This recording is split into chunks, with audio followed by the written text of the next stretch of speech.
प्रिय विद्यार्थियों, आज हम मनुस्मृति के 26वें श्लोक से अध्ययन करेंगे कि इसमें जो संस्कार हैं, संस्कारों का क्या स्वरूप है, क्या उद्देश्य है, उनकी संख्या, उनकी विधि, इन सब के विषय में जो धर्मशास्त्रों में या महर्षि मनु ने जो मनुस्मृति में बताया है उसके विषय में हम अध्ययन करेंगे। तो सबसे पहले जो संस्कार है उसका अर्थ क्या है कि संस्कार का सामान्य रूप से हम अर्थ लेते हैं शुद्धि या स्वच्छता। कि मानव जीवन जो है जब जन्म लेता है कि जन्म से प्रत्येक मनुष्य जो है वो शूद्र या असंस्कृत होता है। शूद्र से तात्पर्य कि वर्ण व्यवस्था वाले शूद्र से नहीं है, अपितु असंस्कृत रूप से है, लेकिन संस्कारों से ही वो द्विज कहलाता है और वो मणि की तरह दैदीप्यमान हो जाता है। और जब व्यक्ति के संस्कार हो जाते हैं, मनुष्य के संस्कार हो जाते हैं, तो उन संस्कारों के द्वारा उसका शारीरिक, मानसिक, बौद्धिक, वैयक्तिक, सामाजिक और धार्मिक जीवन भी जो है उन्नत हो जाता है। संस्कार शब्द सम उपसर्ग पूर्वक क्री धातु से मन प्रत्यय लगाकर बनता है, जिसका अर्थ भी शुद्धता से है। कि जो शबर है, आचार्य शबर ने संस्कार शब्द का अर्थ बताया है, संस्कारो नाम स भवति यस्मिन् जाते पदार्थो भवति योग्य है कस्यचित अर्थस्य।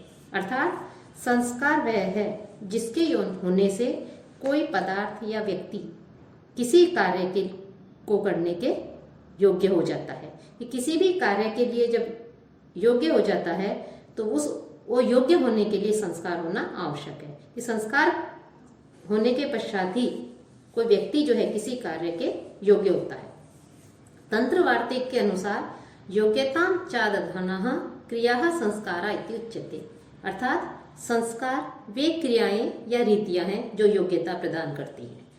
अब जो योग्यता है वो योग्यता भी दो प्रकार की होती है, पाप मोचन से उत्पन्न योग्यता तथा नवीन गुणों से उत्पन्न योग्यता। संस्कारों से नवीन गुणों की प्राप्ति होती है और तप आदि से पापों का या दोषों का मार्जन होता है। कि वीर मित्रोदय ने भी संस्कार की परिभाषा दी है। उनके अनुसार यह एक विलक्षण योग्यता है और यह योग्यता शास्त्र विहित जो क्रियाएं हैं उन क्रियाओं के करने से उत्पन्न होती है। और यह योग्यता भी दो प्रकार की बताई गई है वहां पर, कि जिसके द्वारा व्यक्ति अन्य क्रियाओं के योग्य हो जाता है। अन्य क्रियाओं अर्थात उपनयन आदि संस्कार से जैसे वेदाध्ययन का आरंभ किया जा सकता है। और दूसरा दोष अर्थात संस्कारों के द्वारा जैसे जातकर्म आदि संस्कार हैं, उन संस्कारों से वीर्य एवं गर्भाशय आदि का जो दोष है उन दोषों से वो मुक्त हो जाता है। इस प्रकार से कि वीर मित्रोदय ने संस्कार के लिए जो है योग्यता दो प्रकार की बताई है। अब संस्कार क्या है, उनका क्या उद्देश्य है, तो उसके उद्देश्य बताते हुए जो मनु है वो महर्षि मनुस्मृति के 26वें श्लोक में कहते हैं कि वैदिके है कर्म भी पुण्य है निषेकादि द्विजन्मनाम कार्य है शरीर संस्कार है पावन है प्रेत्य च। कि इसमें बता रहे हैं, आचार्य मनु कहते हैं कि ब्राह्मण क्षत्रिय आदि जो वर्ण के जो लोग हैं, जो मनुष्य हैं, उनको गर्भाधान से लेकर अंत्येष्टि पर्यंत तक किए जाने वाले सारे संस्कार वेद विहित विधि के अनुसार ही करने चाहिए। कि जो भी संस्कार किए जाते हैं वो सारे संस्कार वेदोक्त विधि के अनुसार होने चाहिए।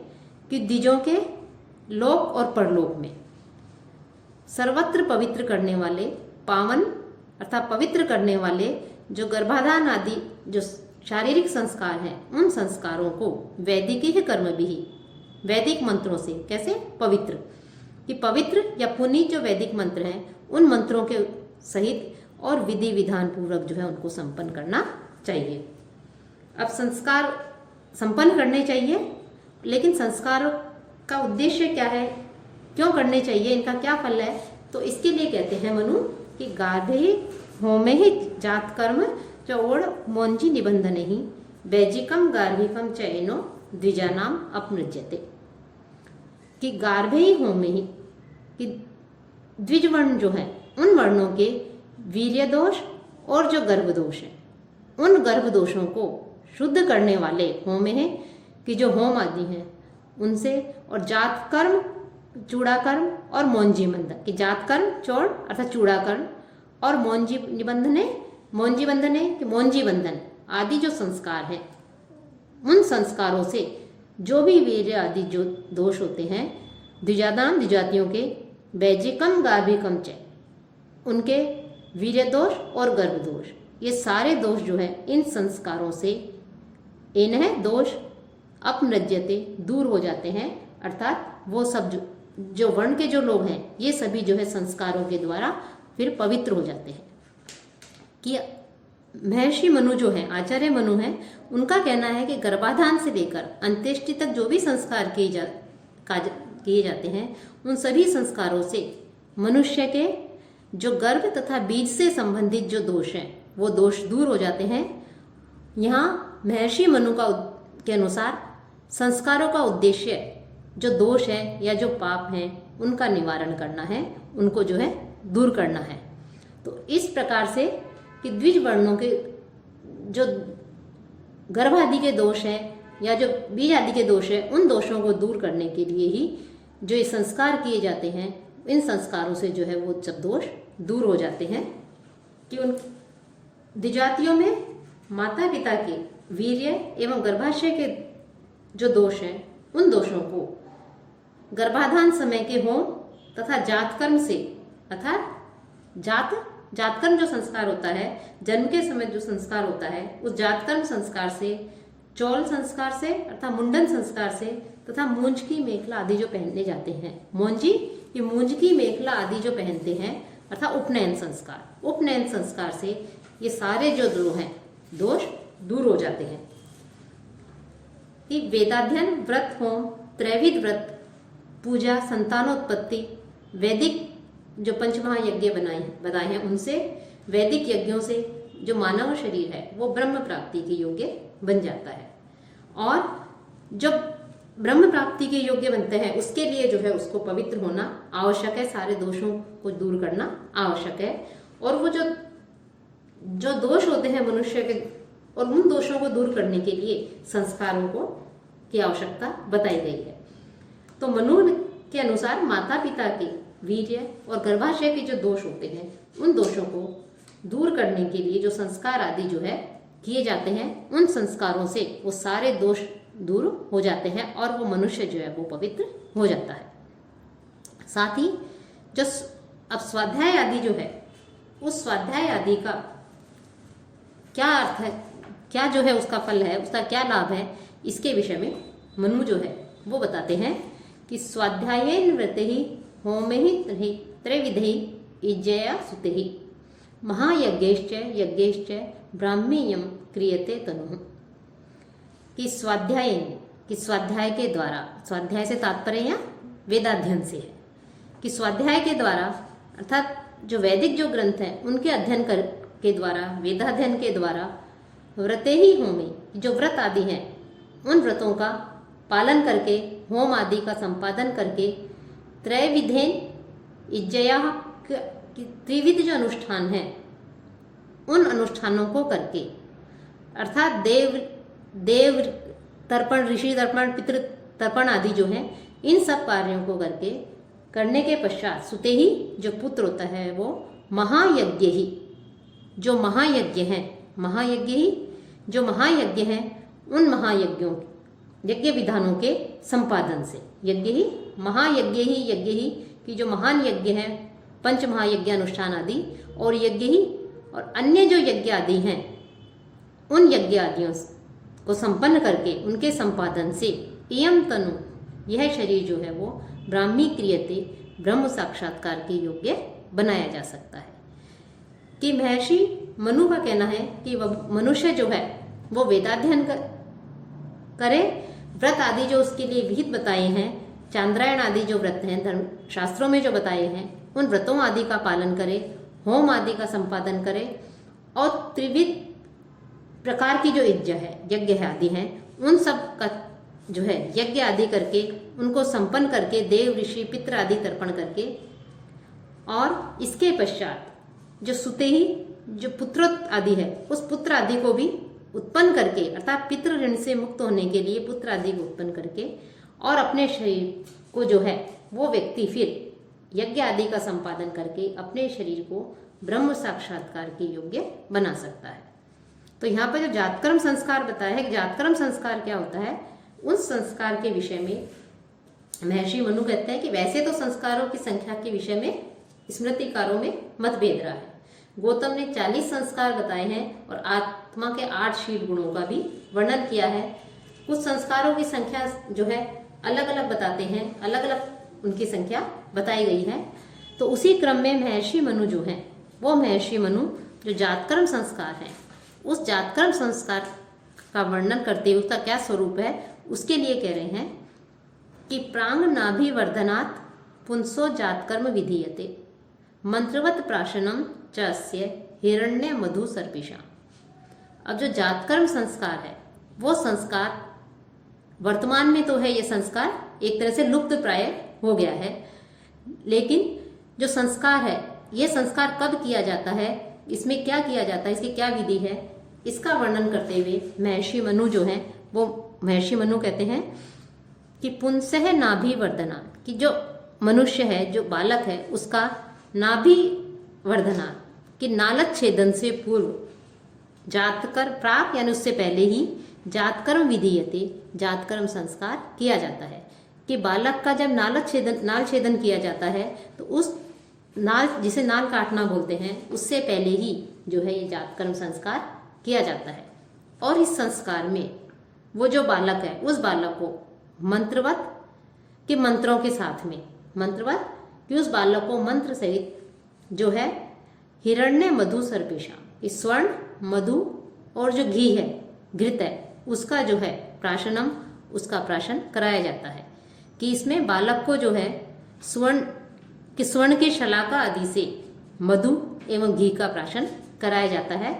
और यह संस्कार जो है, यह जब नालक छेदन होता है, उससे पूर्व ये संस्कार संपन्न किया जाता है। और इस ग्रही सूत्रों में जो विवरण दिया है, उसके अनुसार भी इस संस्कार के समय जो है शिशु को स्वर्ण शलाका से विषम मात्रा में मिश्रित मधु और घी चटाया जाता है। और उसकी जो जिह्वा है, उस जिह्वा के ऊपर जो ओम है, उस ओम को जो है लिखा जाता है। कि उसकी जो जिह्वा है, उस जिह्वा के ऊपर ओम लिखा जाता है। और यह जो कृत्य है, यह अत्यंत प्राचीन बताया गया है, अत्यंत प्राचीन है। कुछ का मानना है कि जन्म के उपरांत ये संस्कार जो है होना चाहिए। किसका मानना है? कुछ धर्मशास्त्रकारों का मानना है कि जन्म से पूर्व जो है ये संस्कार हो जाना चाहिए। लेकिन मनु जो है वो कहते हैं कि बालक के नाल छेदन से पूर्व जो है इस संस्कार को संपन्न कर लेना चाहिए।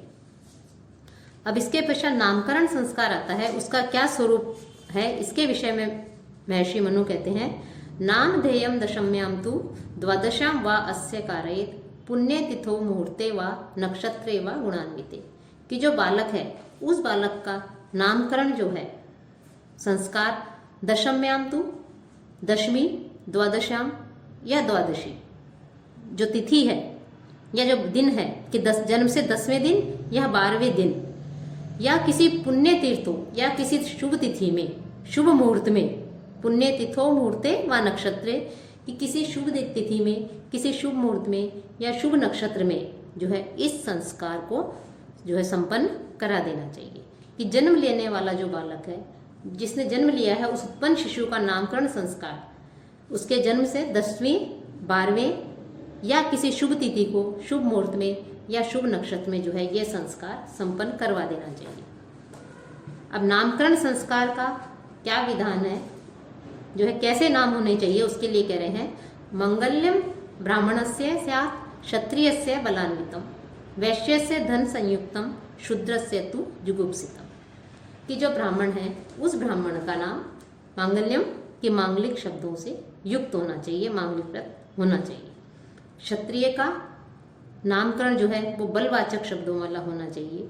वैश्य का धन, क्योंकि उसका कार्य व्यापार करना है, इसलिए उसका कार्य भौतिक समृद्धि का सूचक शब्दों वाला होना चाहिए, धन आदि के सूचक शब्दों वाला होना चाहिए। और शुद्ध, इसी प्रकार से जो शूद्र है, चौथा वर्ण, उसके नाम के विषय में भी कहा गया है कि उसके लिए जो है निंदित जो है इस प्रकार का नाम होना चाहिए, ऐसे उसका नामकरण संस्कार करना चाहिए।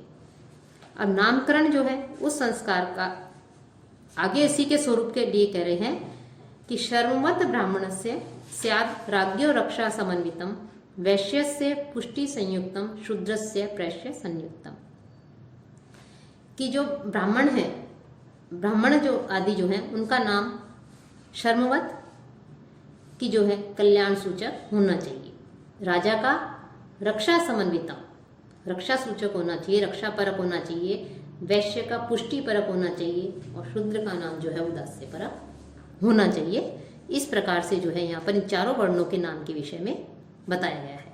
तो यहाँ देखा जाए तो जो शूद्र वर्ण है उसके नाम के विषय में जो कुछ भी कहा गया है उसे के प्रति हीन दृष्टि रख करके जो है ये नाम ये नहीं कहा गया है। वो वर्ण व्यवस्था, कर्म के आधार पर वर्ण व्यवस्था थी, तो जो जिस प्रकार के कर्म करता था उसी के अनुरूप वो वर्ण को ग्रहण करता था और उसी के अनुरूप जो है उसका फिर नाम आदि होता था।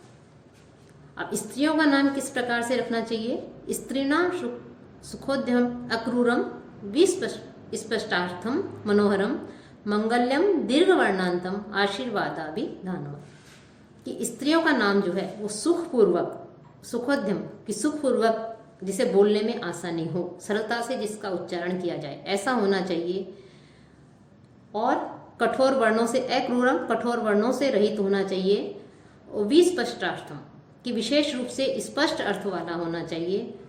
मनोहरम आकर्षक होना चाहिए, मांगलिक होना चाहिए। दीर्घ वर्णांत कि दीर्घांत होना चाहिए, कि दीर्घ वर्णांत होना चाहिए, आखिर में जो है वर्ण जो है वो दीर्घ होना चाहिए। और साथ ही साथ आशीर्वादात्मक जो शब्द हैं वो आशीर्वादात्मक शब्दों से युक्त जो नाम है वो नाम जो है स्त्रियों के होने चाहिए। मंगलमय हो, छोटे हों लेकिन आशीर्वादात्मक हो, बोलने में सुखकर हो और अंत में जो है दीर्घ वर्णांत हो, कि जैसे कल्याणी, यशोदा, रमा आदि इस प्रकार से दीर्घ वर्णांत जो है वो हो और लेकिन कल्याण सूचक नाम होना चाहिए। अब जब निष्क्रमण और अन्नप्राशन संस्कार का क्या समय होता है उसके लिए कह रहे हैं चतुर्थे मासी कर्तव्यम शिशोः निष्क्रमणम गृहात्, षष्ठे अन्नप्राशनम मासी यदिष्टम मंगलम कुले। कि चौथे महीने में बालक का घर से निष्क्रमण संस्कार किया जाता है। चतुर्थे मासी गृहात् शिशोः निष्क्रमणम कर्तव्यम, अर्थात बालक को प्रथम बार घर से बाहर निकाला जाता है। तो चौथे महीने में शिशु को घर से बाहर निकालना चाहिए, अर्थात उसका निष्क्रमण संस्कार करना चाहिए। षष्ठे अन्नप्राशनम, और छठे महीने में अन्नप्राशन संस्कार करना चाहिए। यदवा अथवा जो कुल है, कुल है कि कुल में जो कुछ भी इष्ट है, जो मंगल है, उसके अनुसार जो है अभी कुल परंपरा से जो चला आ रहा है उस कुल में जो मास को अभिष्ट माना जाता है, शुभ माना जाता है, तिथि को, नक्षत्र को, उसके अनुरूप जो है ये निष्क्रमण संस्कार कर लेना चाहिए। और इसी प्रकार से जो है अन्नप्राशन संस्कार के लिए भी कहा गया है, इस प्रकार से संस्कार कर लेना चाहिए। चूड़ा कर्म द्विजाति नाम सर्वेशाम एव धर्मतः प्रथमे अब्दे तृतीय वा कर्तव्यम श्रुति चौदह। कि सभी जो वर्ण है सर्वेशाम एव द्विजाति नाम, कि सारे जो द्विजाति जो वर्ण है उन वर्णों को चूड़ा कर्म जो संस्कार है वो प्रथमे अब्दे बालक के पहले, तृतीय तीसरे व धर्मतः या धर्म की दृष्टि से, श्रुति ही चौदह या वेदों प्रेरणा से, वेदों में जो बताया गया है समय उसके अनुरूप जो है कर्तव्यम चूड़ा कर्म संस्कार को कर लेना चाहिए। अर्थात ब्राह्मण, क्षत्रिय, वैश्य आदि जो वर्ण है उन वर्णों के बालकों का चूड़ा कर्म संस्कार पहले एवं तीसरे वर्ष में संपन्न करने के लिए कहा गया है। इन वर्णों का संस्कार इस प्रकार से जो है करना चाहिए। उपनयन संस्कार कब करना चाहिए? गर्भाष्टमे अब्दे पूर्वीत ब्राह्मणस्य उपनयन, गर्भात एकादशे राज्ञो गर्भात तु द्वादशे विषय है। अब ब्राह्मण, क्षत्रिय, वैश्य ये द्विजाति कहलाते हैं, तो इनका उपनयन संस्कार कब करना चाहिए इसके लिए कह रहे हैं कि जो ब्राह्मण वर्ण है उसका उपनयन संस्कार गर्भाष्टमे अब्दे कि गर्भ के 8वें वर्ष में, कि ब्राह्मण का उपनयन संस्कार गर्भ के 8वें वर्ष में पूर्वी कर लेना चाहिए। और क्षत्रिय राज्ञो कि क्षत्रिय का एकादशे गर्भ के 11वें वर्ष में, और विषय है वैश्य का द्वादशे कि जो गर्भ के 12वें वर्ष में उपनयन संस्कार संपन्न करना चाहिए। ब्रह्मवर्चस कामस्य कार्य पिप्रस्य पंचमी राज्ञो मतलब अर्थिन है षष्ठे वैश्यस्य यह अर्थिन अष्टमी, कि वैश्यस्य की जो वैश्य है उसका यह अर्थिन अष्टमी, यदि वैश्य जो है उस वैश्य को यदि वो ऐश्वर्य की प्राप्ति का इच्छुक है, आकांक्षी है, तो उसका उपनयन संस्कार 8वें वर्ष में भी करने के लिए कहा गया है। ये ऊपर जो बताए गए थे कि 8वें ब्राह्मण का 8वें में, क्षत्रिय का 11वें में और वैश्य का 12वें वर्ष में जो है संस्कार करना चाहिए। लेकिन जो ब्रह्म वर्चस्व की इच्छा रखने वाले हैं, जो ब्रह्म तेज की कामना रखने वाले हैं, ऐसे लोगों के संस्कारों के लिए जो है उन्होंने आयु कुछ कम कर दी कि जो ब्रह्म वर्चस्व की कामना करने वाले जो ब्राह्मण है उसका पंचमें 5वें वर्ष में उपनयन संस्कार, वैसे तो 8 वर्ष है लेकिन 5वें वर्ष में उसका उपनयन संस्कार किया जा सकता है। शक्ति की बल की कामना करने वाले क्षत्रिय का उपनयन संस्कार गर्भ से 6ठे वर्ष में, और जो धनादि की प्राप्ति करना चाहता है, व्यापार आदि में जिसकी रुचि है, ऐसे वैश्य का उपनयन संस्कार गर्भ से 8वें वर्ष में कर दिया जाता है। और इस उपनयन संस्कार का वैज्ञानिक जो है आवश्यक वैज्ञानिक दृष्टि से भी इसे उपयोगी बताया गया है, और इसको विशिष्ट विधि के द्वारा विशिष्ट कामना से संपन्न किया जाता है। शास्त्रोक्त विधि से मंत्रों के सहित जो है इसको किया जाता है, और इसी संस्कार को जो है यज्ञोपवीत संस्कार भी कहते हैं। आर्षोषात् ब्राह्मणस्य सावित्री नाति वर्तते आद्वाविंशात् क्षत्र बंधर चतुर्विंशते विषय है। अब ब्राह्मण, क्षत्रिय, वैश्य इन तीनों के लिए ये आयु बता दी मुख्य रूप से कि ब्राह्मण आदि सबके लिए 8, 11 और 12 ये जो है उपनयन संस्कार का उपयुक्त समय बताया गया है। लेकिन उपनयन की अंतिम सीमा भी बताई गई है कि इसके पश्चात जो है उपनयन संस्कार नहीं किया जाता, कि ब्राह्मण से आशोषात, कि ब्राह्मण का 16 वर्ष के पश्चात जो है संस्कार उपनयन संस्कार नहीं किया जा सकता। अंतिम सीमा उसकी 16 वर्ष तक है। क्षत्रिय का द्वाविंशात 22वें वर्ष तक है, कि क्षत्रिय का उपनयन संस्कार 22 वर्ष तक कर सकते हैं, और वैश्य का 24 वर्ष तक जो है उपनयन संस्कार कर सकते हैं। तब तक जो है सावित्री न अति वर्तते, कि जो सावित्री है या गायत्री जो प्रदान कांड है उसका जो है अतिक्रमण वो नहीं करता। अर्थात इन्हें जो है 16, 22 और 24 वर्ष इनके उपनयन संस्कार की अंतिम सीमा है। इस समय तक, इतने वर्षों तक इन्हें गायत्री जो मंत्र है आदि की शिक्षा दी जा सकती है। इनका उपनयन संस्कार आदि विधि पूर्वक किया जा सकता है। और यदि तब तक भी इन द्विजातियों का उपनयन संस्कार नहीं हो तो अत ऊर्ध्वम त्रयप्येते यथा कालम असंस्कृतः सावित्री पतिता व्रात्या भवन्ते आर्य विगर्हिता, कि यदि इनका इस आयु तक भी उपनयन संस्कार नहीं हो तो ये व्रात्य कहलाते हैं। इन्हें जो है व्रात्य कहा जाता है। कि इस अवधि अत ऊर्ध्वम की इस अवधि के पश्चात भी त्रयोप्येते की जो 3 वर्ण है ब्राह्मण, क्षत्रिय, वैश्य, यदि इनका ये उपनयन संस्कार यथा कालम में संस्कृता, यदि यथा समय पर यदि इनका उपनयन संस्कार इस अवधि तक भी नहीं किया जा सकता तो ये जो है सावित्री पतिता, ये पतित सावित्री कहलाते हैं। सावित्री जो गायत्री आदि है उससे पतित हो जाते हैं, और आर्य विगर्हिता और शिष्ट जनों के द्वारा ये निंदित होते हैं, और व्रात्या भवंती, और इनको जो है फिर ये व्रात्या कहे जाते हैं। ये जो है व्रात्य शब्द एक तरह से निंदा सूचक है, और इस प्रकार से जो है ये जो कर्म है उन कर्मों को करने के जो है अयोग्य हो जाते हैं। वेदों को पढ़ने के अयोग्य हो जाते हैं, शास्त्रों को पढ़ने के अयोग्य हो जाते हैं। तो इस और जो शिष्ट लोग हैं, विद्वान लोग हैं, उनके द्वारा जो है ये निंदित और व्रात्य कहलाते हैं। और जो ये व्रात्य हैं अर्थात जिनका उपनयन संस्कार नहीं होता है, इनके साथ में कभी भी जो है अध्ययन, अध्यापन और वैवाहिक संबंध रखने के लिए निषेध किया गया है। कि शास्त्रों की मर्यादा के अनुसार ये अपवित्र कहलाते हैं यदि इनका उपनयन संस्कार अंतिम सीमा तक भी नहीं होता है, असंस्कृत कहलाते हैं। और ऐसी स्थिति में इनके साथ वेदाध्ययन आदि का और विवाह आदि का जो है किसी भी प्रकार का जो है ब्रह्म ज्ञान से संबंधित, विवाह आदि से संबंधित किसी प्रकार का कोई संबंध नहीं रखना चाहिए।